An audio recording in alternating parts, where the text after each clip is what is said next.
Hey. Hi.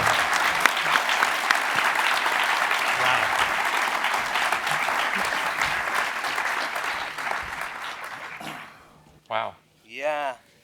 Thank you. Hello. Oh, we're not. Oh, that could be a We're problem. not. Oh, hello. Hello. We're not on. Hello, everybody. Thank you very much indeed for coming. What an amazing turnout! It's so fabulous to see so many people here and so many friendly faces. Well, thank you very much indeed for the lovely, rousing welcome to Roger and James. I'm sure they appreciate that very much. She's James, I'm Roger. We always have to settle that first. Now, I'm sure I probably don't need to give an overly long introduction, as I'm certain that most of you must already know or be inspired by the cinematographic work of my wonderful guest, Roger, who's known for his work with the Coen brothers, Sam Mendes, and Denis Villeneuve in particular. Roger's name crops up more than most in our New Wave section of the magazine, where we feature up-and-coming cinematographers as a cinematographic hero. Oh, I thought it was up and coming. Yeah. I was looking Not forward to you, the future. not You're you. disappointed. Not you, not you. And indeed, Roger has been described by Richard Crudo, ASC, a former president of the ASC, as the preeminent cinematographer of our time.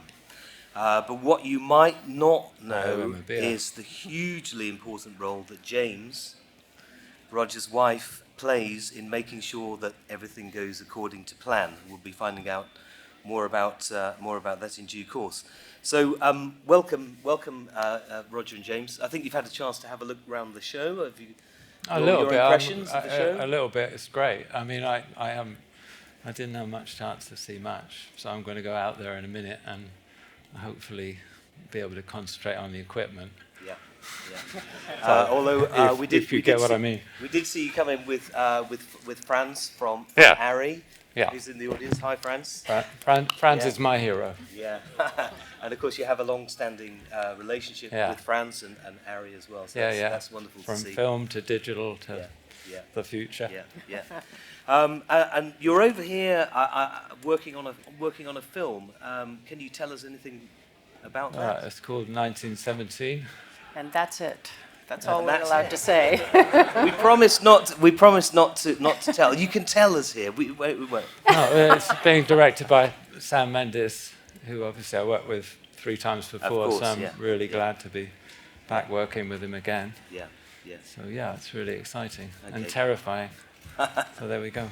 Okay, and I think there's a movie we can next see your next work in. Is it Goldfinch coming out in October? Yeah, we worked on a film called Goldfinch, directed by John Crowley, over last winter, and not this one just gone, or going, the one before, and that's coming out at the end of this year. Yeah. Okay, well we look forward to that very much indeed. Now, as you'll see up here, it says it's a conversation. But it's not my conversation. James and Roger are very keen, it's their dearest wish, to take questions right throughout the session. So we'll be showing some clips, and please don't feel shy of coming forwards to ask questions. You're very, very keen to share your knowledge, your experience, and hopefully a couple of naughty anecdotes. Isn't that right? Okay. So yes, you have an accumulation. I was just looking through your credit list and your nominations and your awards. It's now almost becoming sort of countless. We've got 4 BAFTAs, 14 nominations with one win at the Oscars, BSC and ASC Lifetime Awards, an honorary fellowship of the National Film and Television School, and a CBE for services to film. So where do you keep those amazing awards? Do you have a great big mantelpiece? In the closet. In the back of the closet. No, I mean, it's great, but I don't, you just get on with it, don't you? Sure. Do they inspire you to want to sort of to keep on working, or do you look at them sometimes and think, I'm going to retire? They've got nothing to do with my work, right. Really, quite honestly. Have they? I mean, I love my work, Yeah. What inspires me is the next script and the next challenge. Yeah. Like the last film was a challenge, and this next film is a huge challenge, and something very different. And that's what inspires me: stories and challenges. Actually, of the work. Clearly, and that's it's not about the awards. The awards, it's great going to those award shows because you meet so many people you haven't seen for a while. Yeah. It's like a gathering of old friends. Sometimes it's really wonderful. But that's what it means to me. It's like meeting old friends. Yes, fantastic. So, James, obviously, you and Roger are married, and you play a pivotal role as a digital workflow and visual effects consultant on the films. And I think it'd be very, very interesting for us to learn a little bit more about your career path and how you first got into the industry, how you met Roger, and how you work with Roger today. Well, basically, I started at a film lab and then became a script supervisor, and we met on a film. We got married soon thereafter, and then for a while I continued scripting, and we worked together sometimes, but it really is the director's choice. But then we decided we kind of didn't want to be apart on different projects. So I stopped doing that, and then I realized that because I am sort of technical, I started. She's far more technical than I am. She'll talk to friends for hours about bit depth or something, I don't know. What he's saying is I'm really interesting, yeah. But so I started doing it anyway, backing Roger up, and of course we're always talking about what the shots are and what it is, and he wakes up at 2 a.m. and going, I think that should be a 12K instead of what I was thinking, at 2, and it's okay. So we talk about it all the time, and so I ended up backing him up anyway on set. But then it took a couple of times, weeks for the production to understand. So I ended up taking this title anyway of digital workflow because I was watching everything go through, checking dailies and all of that. But I also especially since we've been shooting digital rather than film, and then that role has become even more important. Just following the file through and. Well, exactly. Timing and, all the way through to the DI, isn't it? Right, exactly, all the way through to the DI. And then also when we're shooting, because Roger's very focused on the set, and sometimes people are a little afraid to come up to him and ask him a question. The producers can come to me, ask me the question. I usually know the answer, but if I don't, I can go up to him, tap him on the shoulder, because he's not going to bark at me. He has to go home with that. That's true. Not often anyway, yeah. So I can get the answer. So we sort of work as a team, double teaming, and I can do some meetings that he can't do. And it's just basically what I'm trying to do is let him focus on the visual.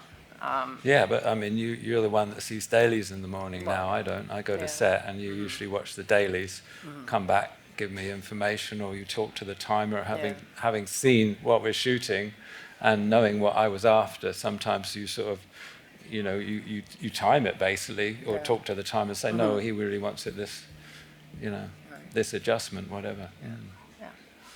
So that's basically it. Sure, and I think that work extended into, actually it's going to be part of the first clip that we're going to play from Bladerunner, that your work on that sort of extended into the visual effects on Bladerunner. Well, I always make a point of getting involved in the visual effects, because visual effects, of course, always want to do it a certain way, and sometimes you don't really want to shoot it that way. So I like to have a relationship with them to say, okay, what is it that you're trying to get? Oh, well, can we do it this way instead, which is better for camera?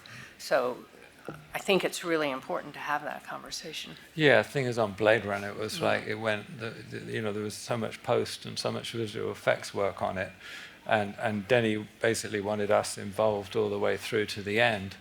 So it was very much a matter of keeping in touch with the visual effects companies and knowing when they had something to show, and just being in touch all the time.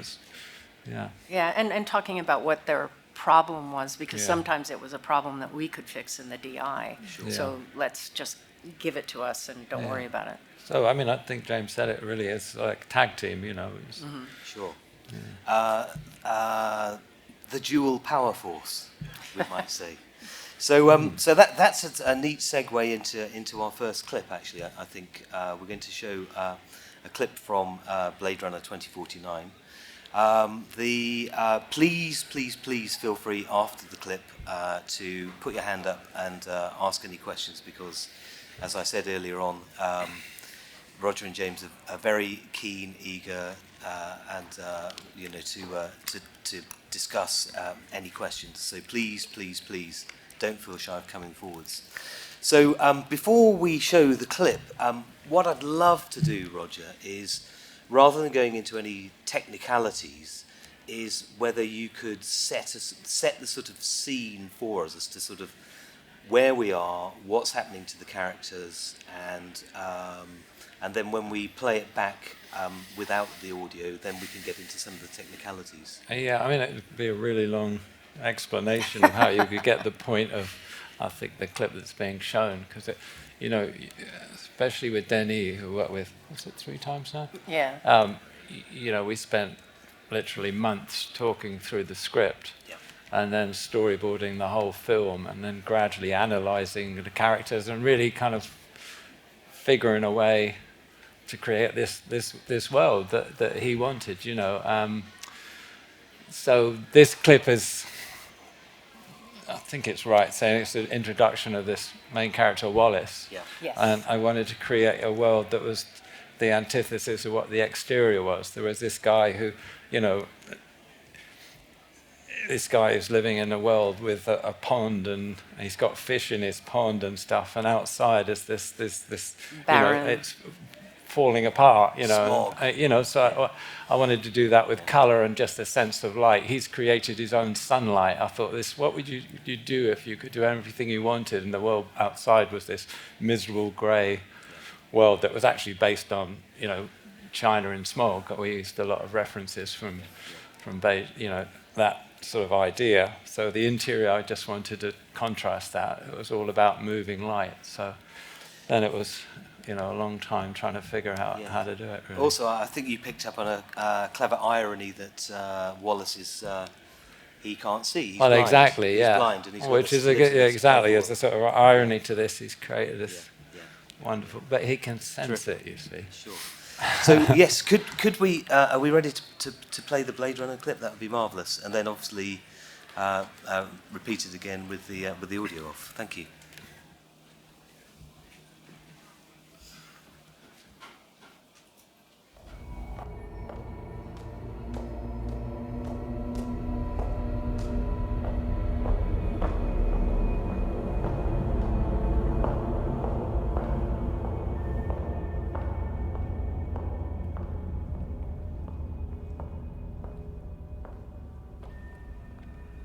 Welcome back, sir. You wanted to review the new model, sir, before shipment? An angel should never enter the kingdom of heaven without a gift. Can you at least pronounce a child is born?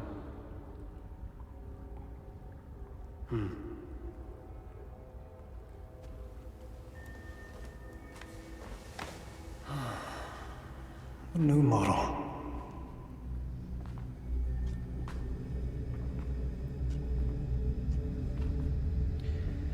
Well, let us see her then.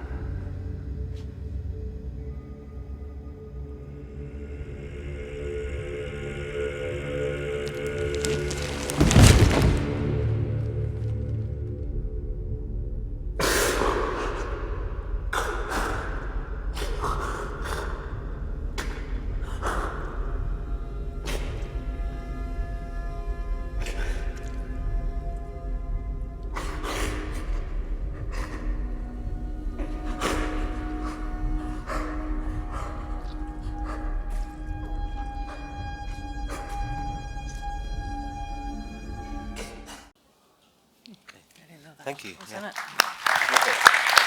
So, It's interesting. You want an anecdote, you see. So Jarrett's character is meant to be blind. So he insisted on wearing these contact lenses, right? And so when he's on set, he had to be led on set by hand. But when he was moving blind. around, he couldn't see a thing. So one time he got his directions wrong and nearly walked into the pool. It was really, poor Jarrett. It was actually lovely on set, but it was like really weird. This actor who couldn't see, and he's surrounded by this pond, and it was, oh my God. Came out with a fish. And then on the last shot that we did with him, he left, and then he came back on set without the contacts on because he wanted to see what everybody looked like. You hadn't seen anybody, you know. He said to our AD, this big guy, "I thought you looked like Santa Claus, but you don't." It was great, but it's funny. But it's funny watching a clip like that. You realise, wow, Denny's got such a sort of powerful sort of vision, and he allows a shot to play like that, push into the newborn. Yes. You know, it's just like, I go, wow, how many, you know. That's rather like walking through the springtime countryside and where lambs and calves are being born. It has that kind of feeling about it, the birth. And yeah, it's funny, that's it. With the the birth viscera thing was a scene that came in very, very late. Yeah. We were talking through the script, and then we came up with this idea of the birth thing in this film of plastic. It was actually based on a fashion show that I'd seen pictures of in Italy. Oh, okay. Well, these models in plastic. Yeah. So then he adapted that into this kind of birth out of this plastic, and it was kind of interesting because Ridley Scott was quite involved in the film, just talking, you know, as a producer, and obviously, and he really didn't want us to shoot that scene because he thought it would give away the whole idea. But I think it's, for me, it's so powerful. It's like, oh, that's chilling. I think where humanity could end up in, you know, in a certain scenario. Yeah, incredibly powerful. Shall we play the clip again and perhaps go through some of the technicalities with the audio down? Are we ready for that?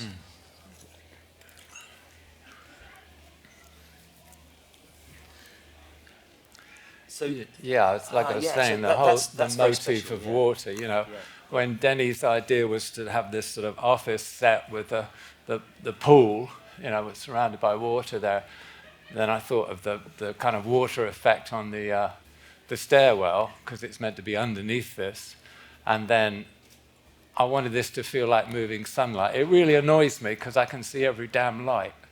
There's like 26 T12s in a big circle doing each one of these light patterns, so 3 light patterns.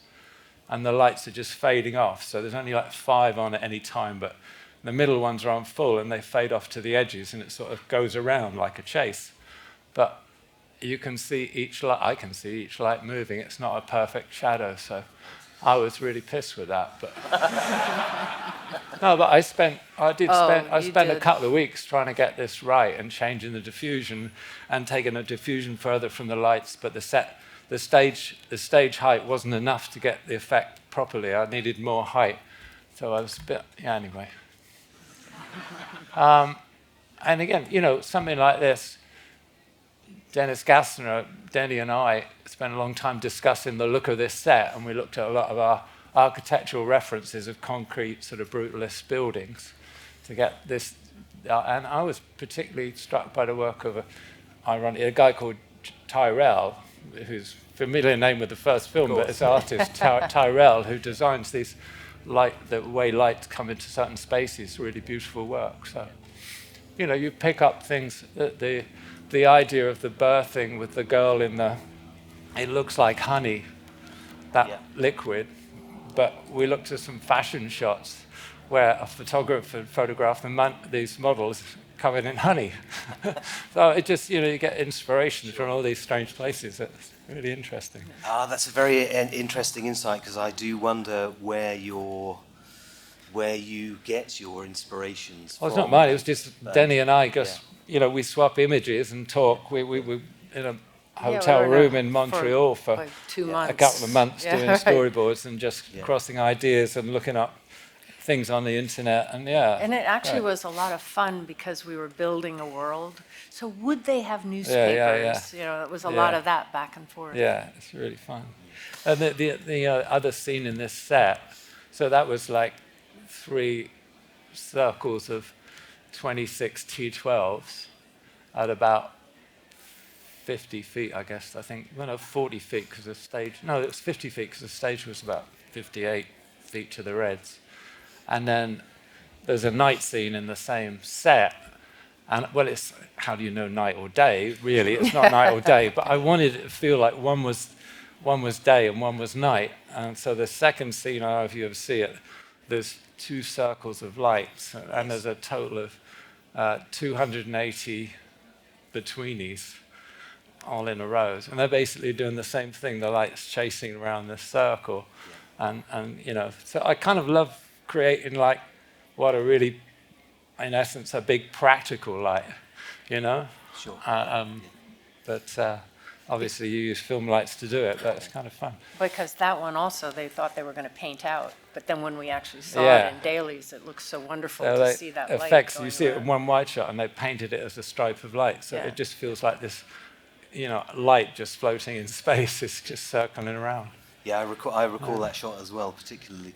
The staircase, I'd just say the staircase was done. Again, that was an idea. I just, again, going on the internet, looking at different water patterns. And I thought, well, it'd be nice if the ceiling was water. And we just projected a lamp through it. So what had, and I said, well, that's nice, but it's got to be moving. So I just had all it is a sky pan on a Technicrane, just panning across the stairs. It's like so simple. Well, it's incredibly effective. Yeah. You shot, obviously, Blade Runner in Hungary. Yeah. I think it was a 91-day production. Probably, something like that, yeah. Which is quite long. Just your thoughts about, you know, shooting in Budapest. You said that earlier on that you checked out the brutalist art, Soviet power stations and things like that. Yeah, but a lot of it was was from all that London. like? We actually scouted London and looked at some of the architecture in London. Denny had never really looked around London. Because at one time we were thinking of shooting here, trying to, but there was no studio space. So Budapest, you know, Ridley has shot in Budapest and he said you should shoot in Budapest. So, yeah. Time for questions from the floor. Do we have any hands? Yes, there's a gentleman over here in the row at the front. Roger, you've worked on so many different types of films, but I'm wondering if there's any genre that you haven't had an opportunity to work on that you're keen to be offered. What might that be? Not really. I've been really, really lucky. I mean, I love westerns, and I worked on what I'd consider like 3 westerns, but I'd never done a real science fiction film till Denny was doing Blade Runner, so I was really glad. I mean, I've been sort of offered some, but I've never really liked them. You know, they haven't really suited me. And this Blade Runner being kind of dark, moody, and sort of existential was right up my Right road, up your really. alley, yeah. It's really depressing, isn't it? I love it. Can you put your finger on what does, you know, I mean, apart from your relationship with the director, because that must be important, but what it is in a script that chimes with you and makes you want to... I don't know. It's like, why do you like certain novels or whatever? What do you read? You know, I mean, it's what affects you personally. You know, I read that script, yeah, and it just affected me, and that's really my only sort of judgment for a film. Well, it's also a little bit the director too, because remember when of course. when we read Prisoners, that was a movie that could have gone really kind of horror gothic. Yeah. But we knew it was our first time with Denis, but we had met him before and seen his movies. Seen his work. So you know, we trusted him when yeah. he talked to us, and we said, So okay. you know his kind of approach, you know, because I feel you really need to understand that, because you could read a script, I could read a script and have a totally different idea of the final product. So, And you know, that's you need to happened before. And You it's read happened, a script that you love, and then you sit with the director, and they You say, "Oh realise no, I'm it's- going to want to shoot it this way." And you're, "Oh, You okay, realise, have fun." you realise it's a comedy. Really? Oh, I didn't know that. But, you know, Yeah, I know it that's- sounds silly, but it's true, isn't it? I mean, That is true. yeah. Any other questions? We've got time for one more question. Yes, gentleman at the front here. Hi, Adam Szyszewski. Hi. I'm just very interested to know your thought process when you're on set. You've done all this plan, you've done these tests, you've discussed it with all your collaborators. But you strike me as a man who uses his instinct as much as his planning. Can you talk about the process when you're finally there on the set? Yeah, I think you've got to kind of, in a way, take all that planning, and if you want to, just throw it out the window. You know, my great friend Dick Pope there will know we used to shoot documentaries in the same time, same world, and I think that background gives you an instinct for reacting to things that are actually happening on the set rather than just sticking to some. That's why I don't really like storyboarding in a way. If those storyboards are used as like etched in stone, this is what we're going to shoot, and there's always a danger that, you know, the crew will see that and okay, this is where we are, and then you'll come in with Danny or somebody and go, oh yeah, but we could play this in a wide shot over here and there are little figures, which we did on Sicario once. It was like, my God, that works. We didn't shoot any coverage. Everybody went, what, really? And, you know, so I think so much of it is instinctual reaction. And how do you know how to react to a scene without seeing the actors there doing it? You know, you can spend all the time you like a piece of paper in an office and working out angles of light and this, that, and the other, but it's all an intellectual exercise. But I think it's really that emotional reaction you have to seeing the actors do a scene, and I kind of watch it in just the same way as I watch, you know, real situation developing when shooting a documentary, really, I think. Thank you, Aaron, for your question. Thank you. So I think we'll, because time is surely pressing, move on to Skyfall as our second clip, which is a film that I've watched many, many times. There's some amazing facts and figures about it. It was a $200 million production. It was the third 007 film starring Daniel Craig. Centres on Bond investigating a terrible attack on MI6 in London. It was the 14th film to gross $1 billion worldwide. In fact, it's now close to $1.2 billion, or perhaps even more. Roger, you were Oscar and BAFTA nominated for that film. The critics said it was dazzlingly photographed and delivered the most impressive visuals that the Bond series had ever had since the 1960s. It was also your first ever digital shoot, the first ever digital shoot for a Bond movie, I believe. And you worked on that for 128 days. Oh, did I? Yeah, yeah. Really? Sorry to remind you of that. Well, I didn't realise it was true, quite it so was, long, yeah. actually. Yeah. It was Don't actually, you remember Turkey? I remember being in Turkey, but it was quite enjoyable, really. Yeah, But I maybe remember. that's I translated. remember trying to get hold of you, and it seemed like forever that you were on. Yeah, it did seem like that. On that film. Yeah. So briefly before we show the clip, how did Skyfall come to you? I presume it's your relationship with Sam.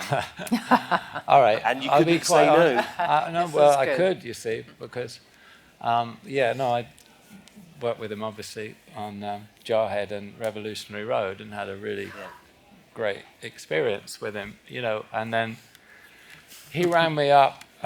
We were in... Santa Fe, I think. Were we? I think so. Oh, right, yeah. He rang me up and said, don't put the phone down, but... Till I'm finished. I'm going to do the next Bond movie. I said, oh, okay. He said, no, don't put the phone down. I'll come. Let's talk when you're in LA.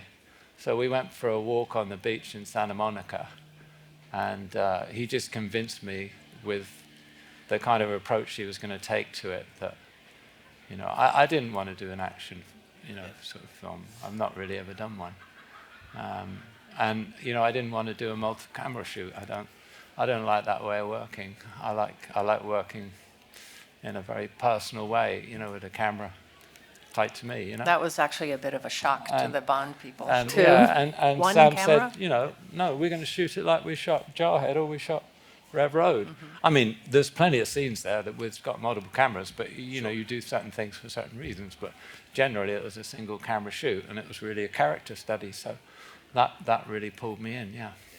Great. If we could show the clip, I think it's quite long, but certainly enjoyable.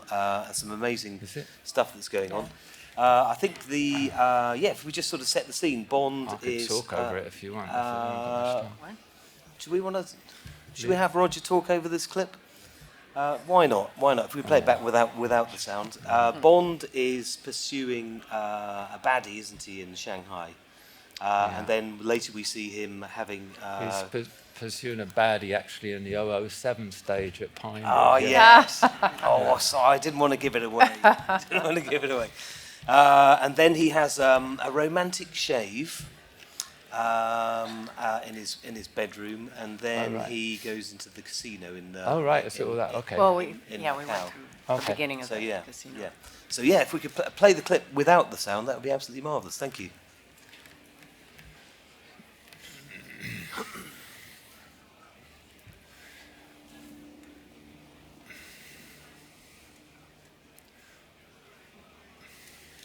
So he's up in this big tower, isn't he? Yeah, I mean, Shanghai. we actually scouted Shanghai, and we intended to shoot in Shanghai, but one of the casino set we were going to shoot in Shanghai was a sort of existing stage set in a studio there, but it blew down in a hurricane, so we cancelled shooting in Shanghai. But this was going to be shot on like the 50th floor in a building in Shanghai, and I said I didn't think that was a good idea anyway.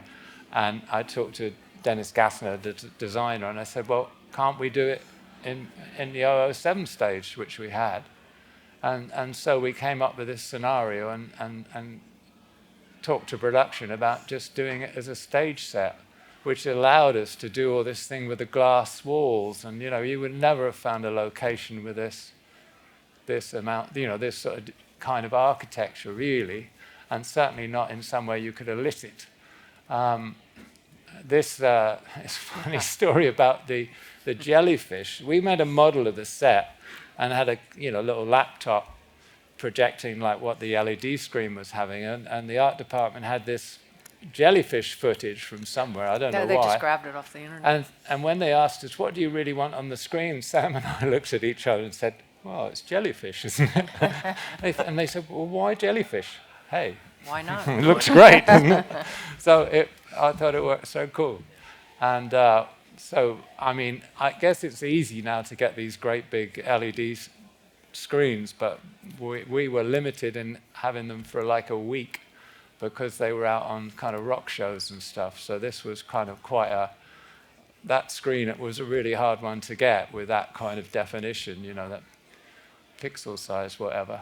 And then the other one is made up of strips of lights to give you the pattern, and the design of the set is slightly in false perspective to give you a sort of sense of distance. All the city in the background is kind of partly translight and partly model, and there's a little bit of CGI in the background, but the most of the CGI is actually limited to when you look down at the street. There's a few moving cars put in, but otherwise everything else is in camera, including that glass shattering. But the glass shattering that we see in a minute, this is actually digital. That glass shattering there is digital. Wow. Yeah, it's pretty good, isn't it? You wouldn't know that. Well, we just couldn't do it with the actors, and with the camera move and everything, so... Yeah. And this is quite a scene with the silhouetted fight. Yeah, Sam was really intent on every action sequence having its own kind of characteristics, and this one he wanted to do in one shot. So we spent quite a lot of time choreographing that. They're only actually 15 feet off the floor, so obviously that background is CG. That was the most awkward thing to sort of light and make look like you were high up, but that's, okay, but, they gave the camera a little bit of handheld feel just to give a bit of life to it. He's going to meet her later on, isn't he? In the casino. In a casino, yes. Yeah. You know that, don't you? Immediately the light goes down. It's a language, isn't it? It's been done a lot, but it still works. What I don't understand is why the Modigliani didn't get a bullet through it. But but it was too expensive, I guess. Yeah. And then I think we're going to go shortly into this. It's quite a casino. There's a scene. Oh yeah, the scene. Scene where Bond is Shaving. going to get a shave. Oh no, we cut to London. Mm-hmm. Yes, and M's getting in for a nasty surprise.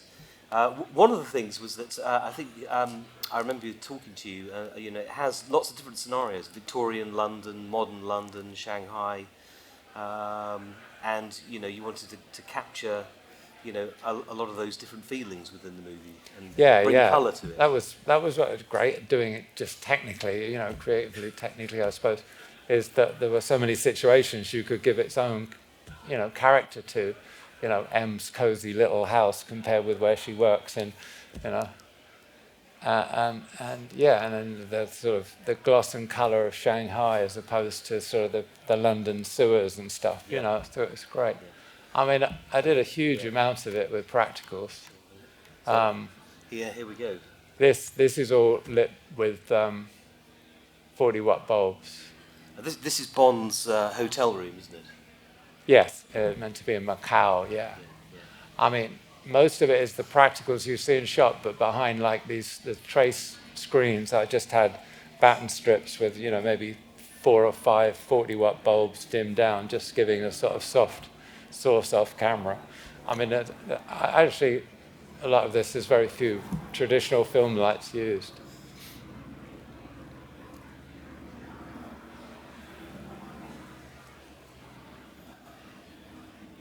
I'm wondering whether we can give a shout out to your gaffer on this production. Biggles, yeah, I'm working with him now. I've started working with Biggles on music rock videos in the 80s, and the first film we did together was 1984. I think that was the first film he was gaffer on. Yeah. And that was the first film either of us used a brute arc on, but of course nobody uses them now, do they? Not many, do they? Well, there might be 1 or 2 cinematographers who want that quality of light. Fantastic light. That's another debate to be had about the LED light and the old-fashioned lights. But well, I was talking to Franz at breakfast this morning about the thing that you can't do with LEDs, I don't think, at the moment, is get that colour, like that kind of warmth that you get when you have a tungsten light and dim it way down, or maybe you gel it a little bit, but you don't get that saturation, just that kind of warmth. So obviously this is the set, and there's actually the background CG. We did this blue screen. I think one of the other things that I noticed about this is that the camera is very composed. Yeah. Not moving a lot. No, very deliberate. I mean, here it's just sliding very slowly. Actually, this scene it's always moving, but very slowly. Sam had he does have a very distinct way of seeing every scene, and it's not about shooting coverage. That's why I love working with him. It's very kind of, you find the shot and that's what you shoot. You don't just cover it with multi cameras. It's a very deliberate style. There's nothing sort of fancy for the sake of it. You might think the glass rooms is sort of, but it's all part of the story that you've got that kind of, you create the chaos. Can he see, because one guy see the other, what's going on? That was the whole point of it. It wasn't just to be cool and with colour and glass, rooms. And I guess the contrast here is that, he's a different style of Bond these days as well. He's a pensive and action-packed. Now, we shot the bridge and the middle of the casino, and some of the lights on the water are on the backlot of Pinewood. All this foreground's on the backlot of Pinewood. The dragons are on the backlot of Pinewood, and all the lanterns, but the background's CG. All this was shot with a 100-foot Technocrane. Right. And it was shot in February, I think, and it was -2. There was ice on the ground, but luckily the water didn't freeze. Yeah. And we had this Technocrane, and we shot everything in a couple of hours. Really? And I was looking for the Technocrane for something I might do. I was looking the other day, and I heard it was sent back after this, and nobody's used it, because they thought it was really weird. Okay. But I thought it was great. We managed to shoot all those floating shots just off one platform with this one rig. And I think as he enters the casino, you go to Steadicam. Yeah, right? Now this is Steadicam, and again, Sam wanted a kind of choreographed shot that went, way through this casino, took it all in one. So most of it is lit with the practical lights with there's extra bulbs in under each one of those shades to add to the effect. The dragon at the beginning, that was all candles with a little bit of bounce light. There's a few rigs above, dim way down, but most of it is the practicals. We spent an enormous amount of time just kind of wiring different practicals and putting gags on it and stuff. You know. I wonder if we can give a little nod to your Steadicam operation. That was Pete Cav, who I'm going to be working with again in a few weeks' time. Yeah, he's an old friend from doing rock videos. We did an Eric Clapton video together where all the cameras were circling the stage. I forget which one it was. And I was on a dolly, and I had a friend was on a tulip crane, which is not the best, but we were all shooting Panavision because with the big mags it looked good because we're all in shot doing this. And this crane arm came down and knocked me and the camera off the dolly. And it was all filmed by somebody else. I mean, it might have been Pete shooting on a Steadicam. And it was funny, one of the first times I went to work in LA, I went to Arthur Nemitz's to rental house to look at some camera gear, and they said, "Oh, have you seen this?" And they showed the video, and that was me falling on the floor of this Eric Clapton video. It's really funny. It'd be great if we had some questions from the floor. We put the lights up. Yes, there's a gentleman right in the middle there. Please be patient for the microphone to come, but we're very keen to take your question. Thank you very much. Dale Campbell here. I just wondered, on the last point from Bladerunner, where you mentioned the lights not quite fading how you'd have liked, is there anything you would take another bite at the apple of from your past films or shoots? Is there something else or that? Anything you'd revisit, given the opportunity. It should never ask. Absolutely everything. No, I mean, just something like that stands out because I still haven't solved it. That's what's frustrating. If I knew how to really make it a smooth transition through T12s, side by side, but it just wasn't possible. So, so that kind of annoys me that I didn't manage to solve that problem. But but in terms of are you really happy with anything you've ever done? No, not really. Well, I mean, it's nice to look at something like that Skyfall and I go, it wasn't so bad, you know what I mean? But when, a few months after you've shot it and you look at it, it's like, it's always disappointing, I find. But, gradually over time you go, maybe it was all right, We love it though, Roger. No, but you know what I mean? That's kind of what keeps you doing it. No, I understand. You just want to... Yeah, I understand completely. It's aesthetic, but it's also a technical challenge. It's why I love the process, because it's a sort of combination of instinct and technique. Sure. Thank you for your question. I'm just noticing that we're pressing on time a little bit. So let's, if we move to Jarhead, and you mentioned earlier on about being touched by particular subjects. And I read that you actually read Anthony Swofford's Gulf War memoir. Yeah. You snapped up a copy and devoured it, and then I'm not sure if I'd read it before Sam was doing the film. I might have done. Yeah. That's the sort of thing I read. Yeah. And you were touched by that because that's an interesting story, isn't it? Yeah. And what's really interesting about it, it's a war film, but nothing happens. Yeah. And the film got criticised for that, and that's really weird because that was the whole point of it, that you train people to be these snipers and go to war, and it's like almost killing interrupters, Sure. They don't kill. I mean, it's it was in the book, and that's really quite affecting. Yeah. It's a part of the job. We have what I just love this clip. If we can play the clip, should we play it without sound? Yeah. Without the sound, because unfortunately we're crashing up against time a bit. But yes, if we could play it without the sound, I think this is particularly beautiful. And off we go, yeah. So if you just set the scene a little bit for us, Roger. Well, it's about Jake and Jamie Foxx.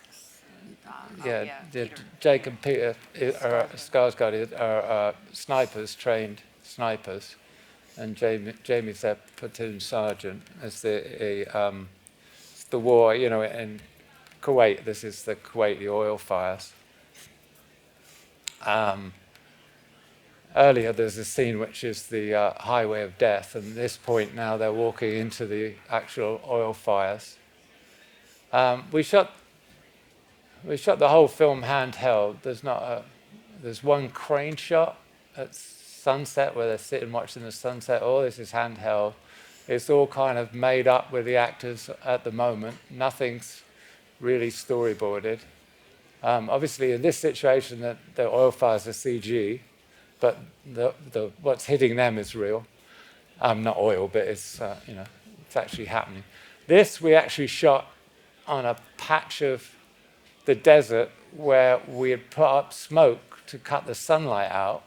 In the far distance was actual sunlight, and that's been taken out.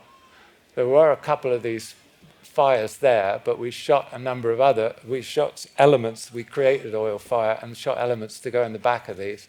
Again, this was all shot handheld. Scott Sakamoto and myself went in just shooting handheld, totally covered in polythene bags. We could do one magazine before it was too much, and then we'd have to spend half an hour cleaning everything and go in again. Yes, because this was shot on film, of course, wasn't yes. it? Yeah. We totally made it up as it happened. The actors just sort of did it, and we just followed it.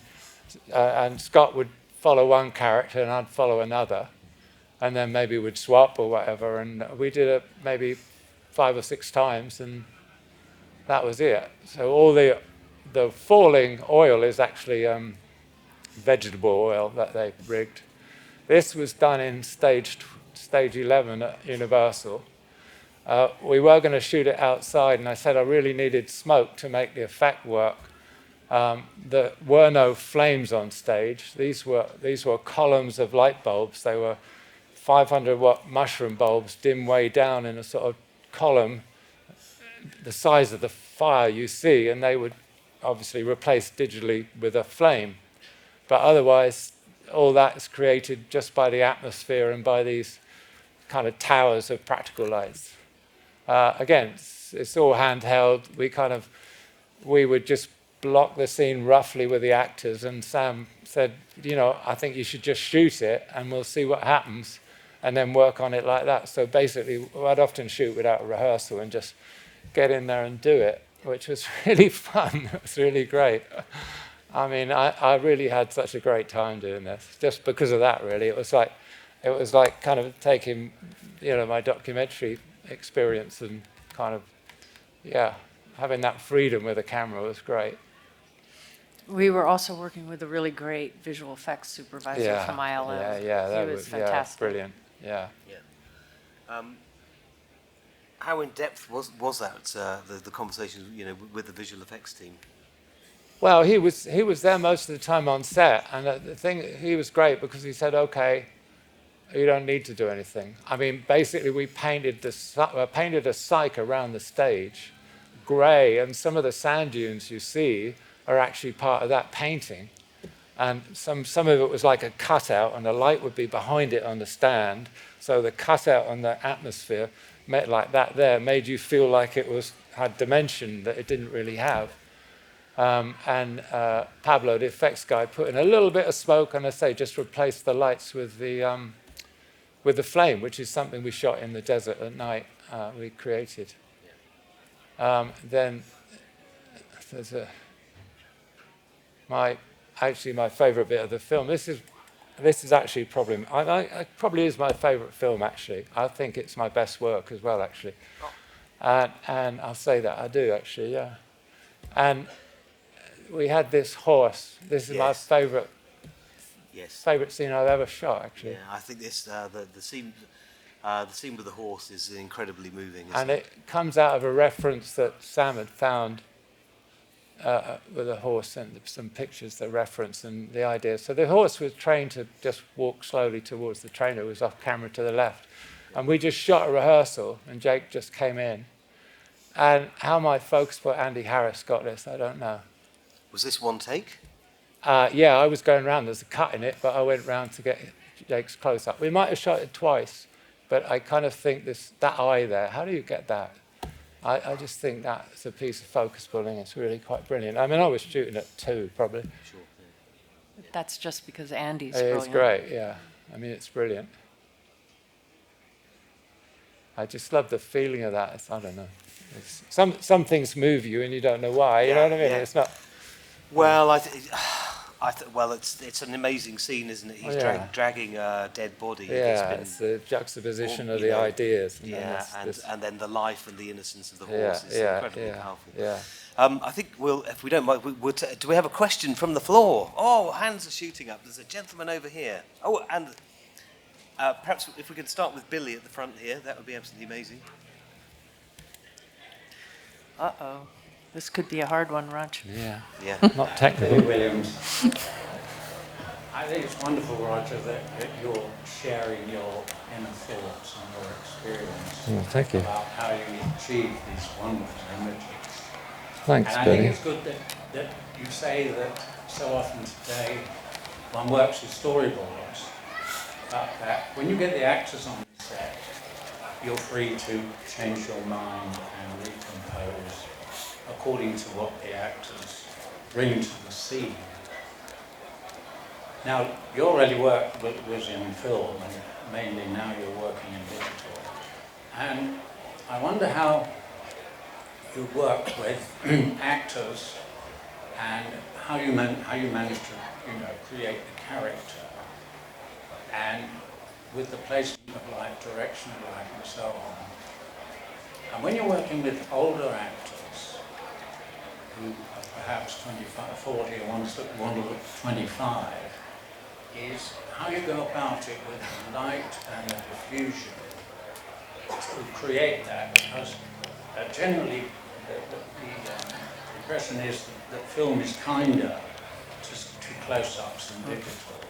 And I wonder if you have your thoughts on that. Yeah, I don't really find that. I mean, without doing a commercial for the Alexa camera, I don't really find that. It's not just because Franz is here.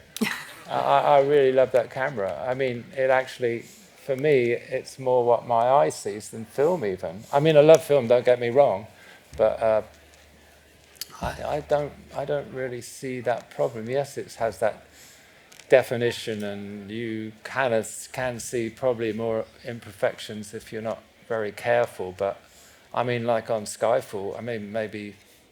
No, I didn't do anything different. I mean, I tend to like quite naturalistically and generally quite soft. I mean, I suppose Bladerunner was some of the hardest lighting I've done for a while, but I'd say I don't know. I do it for this. The light is from the script and from the director's kind of vision, but I don't sort of adapt it particularly for a particular actor. I mean, I remember on Sicario, I mean, there was a last scene in Sicario, and Benicio's like got a tiny little bit of light on the edge of his face, and he went and watched the playback, and he was like, "Oh," I said, "Great, you don't see me, that's so great." I mean, you know what I mean? I think if the light works, then if the light works and the actor understands why it works, they're in the film rather than their own vanity, if I can put it that way, then I think you're all right. You have to build up an actor's trust. There is that. Yeah. I mean, if you don't have a performance, you haven't got a film. So you have to create the space that they feel comfortable in. But so you need to kind of let them know why it looks like that. I mean, I talked with Jarhead about why we didn't see him. I mean, the latest night scene in Bladerunner, you hardly see him. He's just silhouette for most of it. But he was fine with that. He realized why it was done. Whereas I have worked with an actor, and we shot a long scene on the back of his head, and the actor came to me after watching playback and said, "But it's on the back of my head."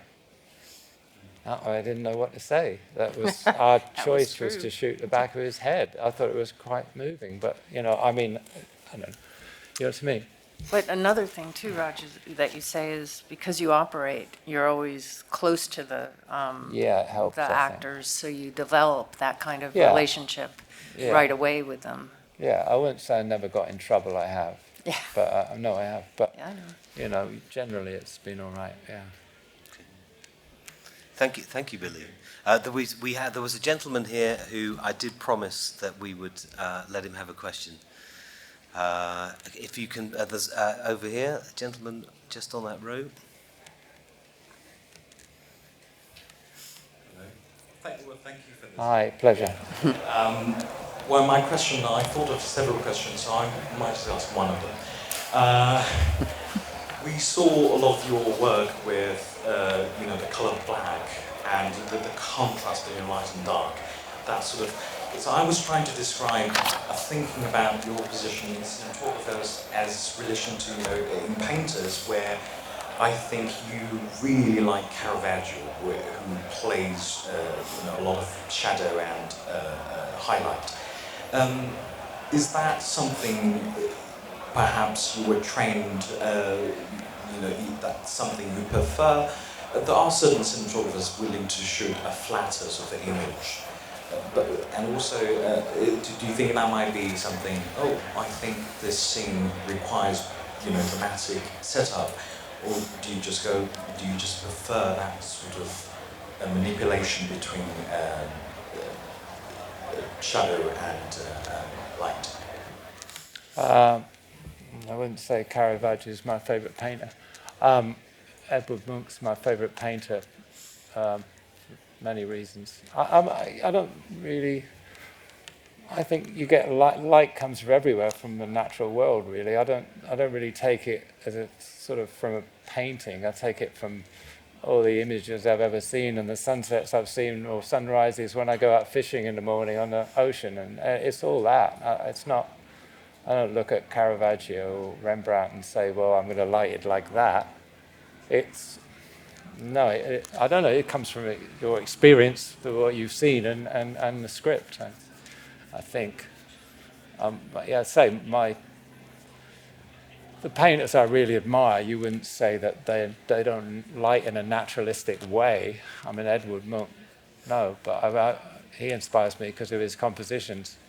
And I think I'm inspired by photographers like Alex Webb, who I mention a lot. I think that his use of composition and colour is just extraordinary. And there's a number of Bruno Barbary. I mean, there's a load of photographers. I tend to look at more the work of stills photographers than anything else, I suppose, if it's for some inspiration. Yeah. Thank you. I'm afraid we can't take any more questions on before we have to show the next clip, which I think is a cracker. It's from the Assassination of Jesse James by the coward Robert Ford, which was released in 2007. And I think if we just go straight into it, that would be great, with the sound down, and take it from there. So yeah, Roger, if you can just sort of kind of set the scene and kind of what's happening. Yeah, well, this is building up to a particular blue cut train robbery that happened, historical correct. We created these lenses for this film very much, and Andrew Dominic is fantastic. He had such a clear idea of what he wanted, the kind of mood he wanted to create. It's very like Denis in that way. These are your deaconizers. Yeah, these are what they also label them the deaconizers, yes. They're very crude old lenses. A couple of them were just the wide angles with the front element removed. Yeah. And you get this wonderful vignetting. I say Andrew was, we kind of storyboarded this film, but mostly we kind of looked at locations and spent a lot of time figuring out the mood and the kind of, a lot of this kind of textural kind of feelings. That the book, I read the book and the script as well, is that it's kind of like a poem, And so we really wanted this Western to feel real, but it was a kind of melancholy kind of look at a past that's not romanticized. It's just the fading, I've always loved Peckinpah movies because they're always got the same melancholy about the world changing and people getting older and not being able to keep up. I feel like that quite a bit sometimes. And Jesse James was like that at this period in his life. The world was changing, and this is his last robbery. Well, it was great working with Andrew. As he said, I want this really dark. And I said, well, what's dark? You know, I mean, it's hard. I've worked with a director, and he's watched dailies, and it was dark, and it was a silhouette. And he said, but I can't see their faces. And I said, but I said it was going to be a silhouette. and so there's a lot of different, but Andrew really wanted this dark. So this is basically, you know, the oil lamps are dummied with bulbs, with 250-watt bulbs dimmed down. That's all. Hide the cable up the sleeve or let it drag. There's one shot where it had to be painted out, and otherwise there's just kind of a little bit of light off a gold bounce, but it's very, very minimal lighting. I had lit this whole scene with a couple of cranes and a couple of small HMIs because it's a forest, and I thought, oh, well, I'll just delineate the trees a little bit. And I had them up right literally 5 minutes before the take, and I said to Billy, my gaffer, no, it wasn't Billy, was it? It was Damien, my gaffer in Canada. I said, just turn everything off. Because we managed to get this fog, which was like an effects fog, but it laid so smoothly, I just knew that light was going to do it. This is a 5K PAR, which had recently been invented, I think. And the train itself is a character, isn't it? Yes. Andrew was a bit disappointed the train is not as big as he wanted, but this was in a park in Edmonton with a museum, you know, Western kind of museum, and this is all the train we could get. So we wanted to make it feel as big and powerful as possible, hence the shot, which is this very low tech. There was a platform on a carriage with the camera was just handheld on a piece of foam, and there was a bit of foam, so when the train hit our carriage, it just melded to it, and very low tech. We had storyboarded this, so it's actually very much shot to the storyboards. And, you know, you cut from this very precise, in a way, stuff then to that sort of handheld thing, and again, Andrew really worked out. A lot of these things were based on images we'd seen, not a period or anything, just images we'd seen and said, well, let's go this sort of way. So it was all real train carriages shot at night. Everything was wired. Lamps like the one hanging, I specifically chose them because the shade, I hid some little halogen bulbs in there and dimmed them way down. So there's no light but what you see in the shot, light in it. You know, just the practicals were little dummy bulbs. Again, everything's very kind of worked out. We didn't shoot. I don't think we shot a shot on that film. That's not in it. There's some scenes that are not in it. Yeah. Okay. But in a sequence like that itself, all the shots kind of go together as we shot them. Yeah. But there is another half hour of movie that was taken out, which has always left me a bit saddened because, the first cut was like 3:40 or something, and it was wonderful. And it was, but it was a wonderful, like it. 3-hour-40 movie, but it was really wonderful. Sure. And it didn't matter cutting it down because hardly anybody saw it anyway, so they could have just left it as 3-hour-40. It would have been the same. And made the same amount of money, really. Just a little bit just to go back to your deaconizers, because that look is terrific. Well, it was the idea, you know, an old box camera lens, you know, and we used it a few times, and the studio actually said, we think you should shoot the same shot with another conventional lens because we don't think it's going to work. And actually, we said, no, we're going to shoot them, but we shot less than we should have done. We stuck to more transitions. We should have shot. Yeah. We used it on transition. We should have let it go a little bit more into some of the sequences, and we kind of pulled back a bit because that's what the studio said. And I remember talking to Andrew, towards the end of the shoot, and saying we blew that. We should have used it a bit more and just been more brave, really. But it has. I think it has a sensational look, and it leads perfectly well into that scene. Do we have some questions? We've got some hands shooting up over on this side. There's a gentleman with a hat on. Hello, Roger. Hi. I have a question. in the beginning of the talk, you said that on working with your new film with Sam Mendes, you described it as being a bit terrifying for a new movie. And my question is, as a starting cinematographer, I noticed that on set I often feel I can feel quite stressed in a negative way. What a surprise. You're not the only one. I don't think that's necessarily negative. I was lucky enough to become quite friendly with Conrad Hall. And we had dinner together a lot. He'd come around and we'd talk film. And he said he was always incredibly nervous on a set, especially, you know, for the first few days. And he would often walk in and just go up to the camera and put his eye on the eyepiece so that nobody talked to him, because everybody thought he was really concentrating on the shot, but really he was there going, what am I going to do? What am I going to do? And that made me feel much better. He was a really great guy to talk to about that. He was very honest about things like that. It wasn't bullshit. He was. He said he'd walk on a set and he'd think, I just don't know how to do this anymore. And then you see what he did. It's like, oh my God. Are there any things over the span of your career that you have learned that to cope with these stresses on set? And do you have any good drugs? Fully enjoying being on set and doing that? It's, you know, I still get stressed out. James will tell you, I still have sleepless nights. Oh, yeah. But I love doing it too, you know, I love the challenge. So I don't think one comes without the other. But also you surround yourself with the same crew, so it's kind of like you have that kind of support it's true, right away.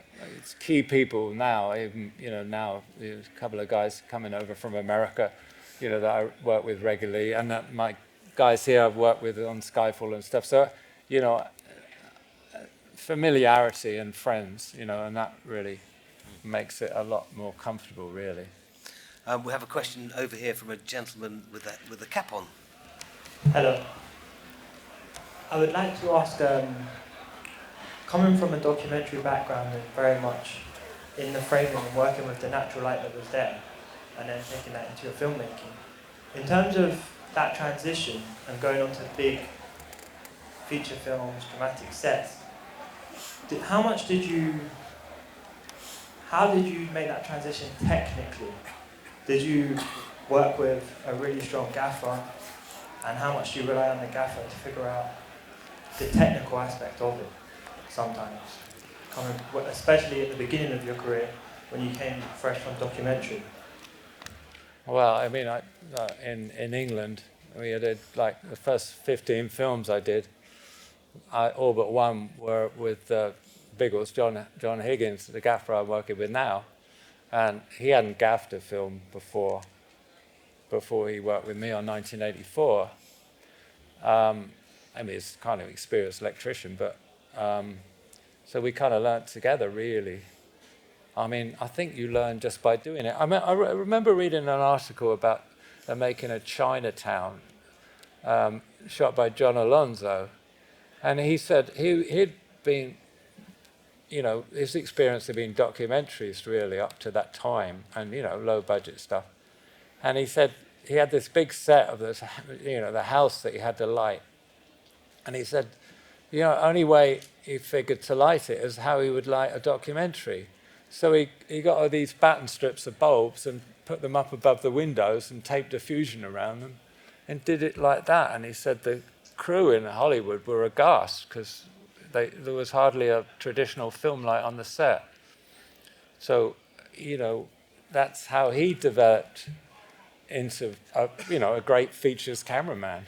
And I think you just got to, you find your own way, really. It's not a formula that you get these film lights, you have a Brooker here or whatever. There's no rules. It's just what you do. I mean, I started off a lot with using a lot of, you know, bounce cards and different materials and stuff, you know, which, you know, you just play around with light, really, and learn, you know. I mean, I'd done a lot of the film school, I must say. I think it was it was a wonderful start for me going to the National Film School. I shot like 15 films there. So I actually had done a lot of lighting before I left film school. Even though I did sort of 7 years shooting mainly documentaries, I was still doing little short films that were dramatic with lighting. But I had that experience at film school. So when my chance came to shoot features, you know, I kind of developed, well, not a style, but I developed a way of working. I had enough experience. You know what I mean? I think there are some hands. Where are the microphones? We've got one there, and where's the other one? Can't see him because we've got some hands right at the back. Oh, yeah.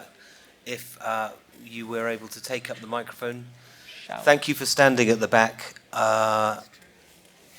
It's very kind of you to come, and thank you for your patience. And hopefully the microphone will head towards you soon. But who's got the mic? Okay, yeah, make yourself known to us and ask your question. Hi there. Hello. Thank you so much for your talk. I just have a question regarding your mindset when you're not filming. So, Good question. When your film is finished, do you just completely block out? You just think, okay, I just want to concentrate on my other life and just not think about film, or you're continuously inspired, looking for inspiration from other arears? There's always nervousness about the next project and whether I'll get one. No, I mean, really. Our life is actually in film, really. Do we have another life? Well, you fish every so often. I like going fishing. That's my kind of release. Yeah, but we're often talking about another film and talking about the prep of that and everything. So we are a little film-centric. We're incredibly boring. Yeah. Well, I had a supplementary question to that, which is, of course, you know, some of these shoots, they're very long, 128 days for Bond, traveling around the world. I mean, you know, how do you kind of keep body and soul together? You just don't have children, number one. That's why it's so great we kind of work together, because, you know, we were in Morocco with Marty Scorsese for like 101, 103 days. A very long. You know, it's wonderful because it's our life and what we love doing, you know, and experiencing that, you know, experiencing a new world together as well as the crew and everything else, you know. So that, for me, film, I mean, I love doing it and creating things, obviously, but I love the experience. There's nothing better than the camaraderie you get with a crew, with everybody working for the same end. And, you know, I mean, the people I work with, because the guys I work with for so long now, the effort they put in and the dedication and commitment, and I say just the friendship, it's like, you know, that's what you live for, isn't it, really? I have one closing question. It actually comes from Joe Dunton. Joe wants to know when you're going to direct. Yeah, that's what he always asks. Always talking about that. Yeah. No, I'm not. You know, a number of years ago, we wrote a script and, you know, tentatively kind of met with people and Oh, an anecdote. I went into a meeting at Fox, who remain nameless, with this producer with a script I hadn't written. I'd worked on it with a writer, and it was about 2 young girls getting lost in the Amazon. And the producer said, "It's really interesting. We could get Claire Danes, and imagine her in a wet T-shirt." So I kind of walked out of the office. I said, you know. So that was enough, really. I can't deal with those sort of things, and I love making images. So I get the best of it, really, because I work with somebody like Denny or Andrew Dominic or Sam. You know, I mean, I just couldn't be better, really. Well, long may you continue to do that. Thank you, everybody, for coming. It's been amazing to see you all here. Thank you for sitting patiently, and I'm sure there's plenty of sore feet, sore bottoms. It only remains for me to say, let's give a huge, huge round of applause to James and Roger for coming along. Thank you very much, everybody.